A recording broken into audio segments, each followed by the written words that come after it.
Welcome to Illuminati Silver. We tell you the truth about silver. Today is Thursday, the 7th of October 2021. And we're producing our Thursday morning gold and silver price update, forecast, and daily news. Today we see that in spite of a positive ADP Employment Report yesterday, gold and silver prices actually rose over the last 24 hours and have risen above the support levels they fell below the day before. So let's take a look.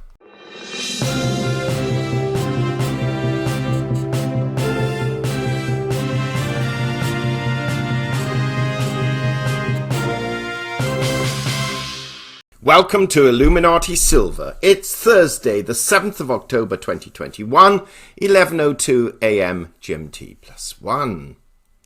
Weather today. Friendly.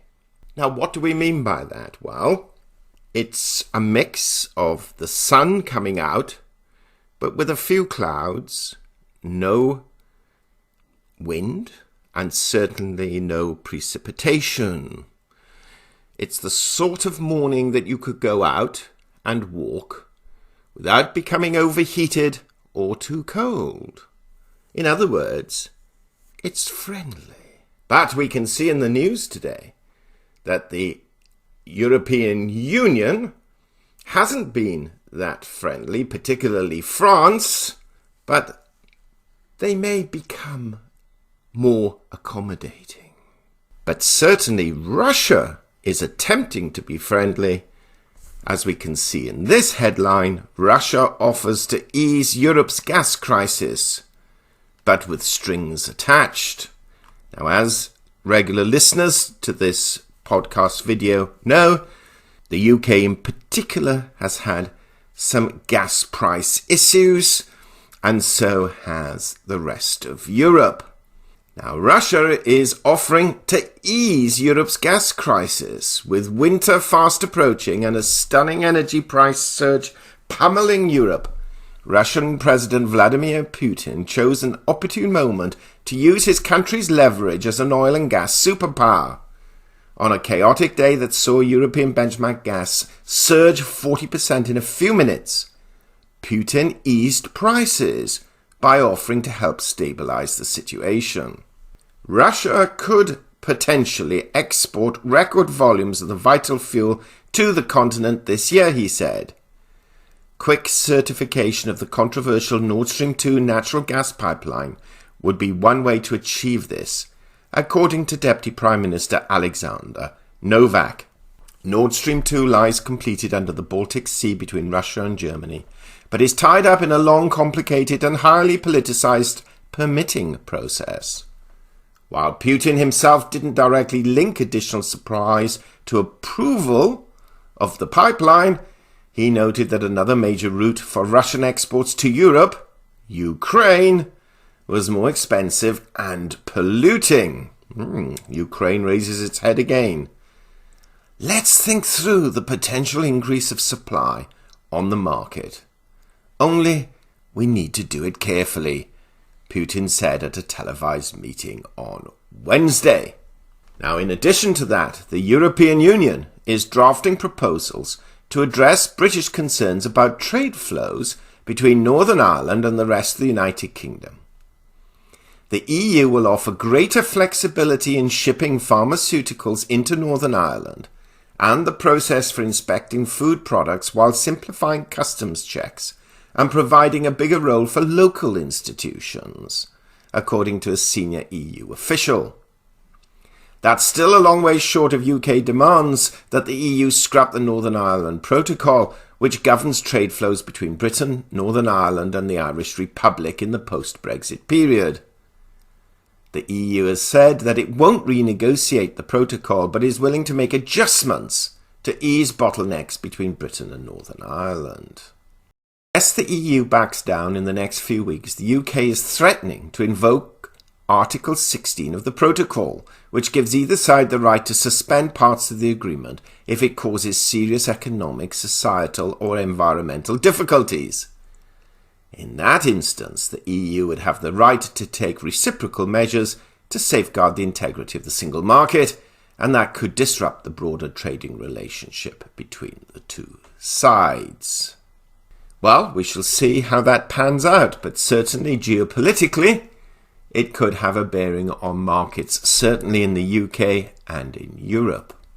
Looking at the business news, firms warn of price rises as energy bills soar, therefore the consequent potential rise again in inflation. Nestlé has supply chain issues ahead of Christmas, and Nestlé is the company that produces one of the more popular Christmas chocolates, Quality Street. Council tax could rise by £220, says researchers. And Intel is not considering UK chip factory after Brexit. So, not looking too good for the UK, really, at the moment. In the United States, the main headline, obviously, or the secondary headline, but potentially should be the main headline, is the US about to overshoot its debt limit.